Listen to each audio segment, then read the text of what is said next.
इयत्ता पहिली नवीन अभ्यासक्रम इंग्रजी विषयामधील युनिट 2.8 यामधील ह्या सर्व शब्दांचं वाचन बाळांनो माझ्या मागे करा. 2.8 fun with sounds. G J K Q O. Look, listen and repeat. G grass. G guitar. G goat. G gate.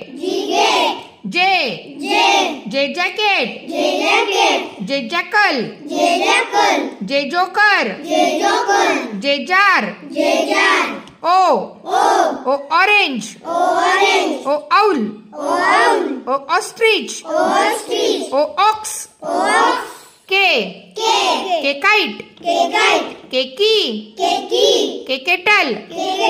K kangaroo. Q queen. Q question. Q quill. बघा भावांनो, हे सर्व शब्द मी वहीमध्ये तुम्हाला देते की नाही लिहून. मग वहीमधले शब्द पाहायचे, हे चित्र पाहायचं, हे शब्द पाहायचं आणि वाचन करायचं. छानपैकी ह्याच्या वाचनाचा सराव करा.